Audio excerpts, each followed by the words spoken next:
ಜಿಲ್ಲೆಗಳು ಒಂದಿಷ್ಟು ಭಾಳ ಜನಸಂಖ್ಯೆ ಹೆಚ್ಚಾಗಿದ್ದರಿಂದಾಗಿ ಭಾಳ ಭಾಳ ವಿಸ್ತಾರವಾಗಿ ಹಬ್ಬಿದ್ದರಿಂದಾಗಿ ಜಿಲ್ಲೆಗಳು ಹೊಡಿಬೇಕು ಅನ್ನುವಂಥ ಮಾತು ಬಂದದ್ದು. ಇವತ್ತು ಬೆಳಗಾವಿ ಒಂದು ದೊಡ್ಡ ಜಿಲ್ಲೆಯಾಗಿ ಉಳಿದದ. ಅದು ಹೊಡೆಯುವಂಥ ಕೆಲಸ ಈಗಾಗಲೇ ಜಿಲ್ಲಾ ಮಟ್ಟದಲ್ಲಿ ಮಾಡ್ತಾ ಇದ್ದಾರೆ ಅಂತ ಸೂಚನೆ ಬರ್ತಾ ಇದ್ದಾವೆ. ಇದೇ ಕಾಲಕ್ಕೆ ಅವ್ರ ಜೊತೆ ನಮ್ಮದು ತಾಲೂಕುಗಳನ್ನ ಘೋಷಣೆ ಮಾಡಲಿ ಅನ್ನೋ ಸಹಿತ ಇವತ್ತು ಸಾಕಷ್ಟು ಚರ್ಚೆ ಜೊತೆಗೆ ಹೋರಾಟಗಳು ಸ್ಟ್ರೈಕ ಮಾಡುವಂಥದ್ದು ಅಥವಾ ಪೂರ್ವಭಾವಿಯಾಗಿ ಡಿಸ್ಕಷನ್ ಮಾಡುವಂಥ ಕೆಲಸಗಳು ನಡೆದಾವೆ. ಇದು ಎಷ್ಟು ಮಟ್ಟಿಗೆ ಇವಾಗ ಇದಕ್ಕೆ ಕಾರ್ಯರೂಪ ಬರ್ತಾವೆ ಅನ್ನೋದು ಈಗ ತುರ್ತಿಗೆ ಹೇಳಿದೆ ಹೋದರು.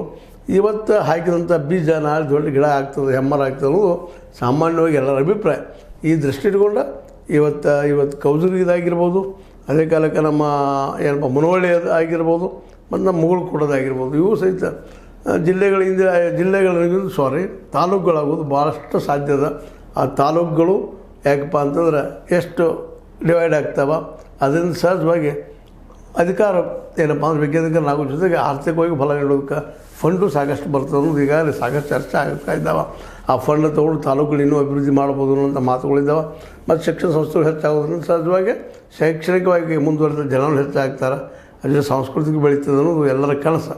ಅದು ಈ ಕನಸು ಈಡೇರ್ತದನ ಅನ್ನುವಂಥದ್ದು. ಯಾಕಂದ್ರೆ ಒಮ್ಮೆಲೆ ಎಲ್ಲ ಜಿಲ್ಲೆಗಳನ್ನ ಮಾಡಿರಿ, 4 ಜಿಲ್ಲೆಗಳನ್ನ ಮಾಡಿರಿ, ಒಂದು 4-5 ತಾಲೂಕುಗಳನ್ನ ಮಾಡಿರಿ ಅಂದರೆ ಆಡಳಿತ ನಡೆಸೋರಿಗೆ ಎಷ್ಟು ತೊಂದರೆ ಆಗ್ತದೆ ಅಂತ ಈಗಾಗಲೇ ಗೊತ್ತಿದ್ದ ವಿಷಯ ಇದೆ.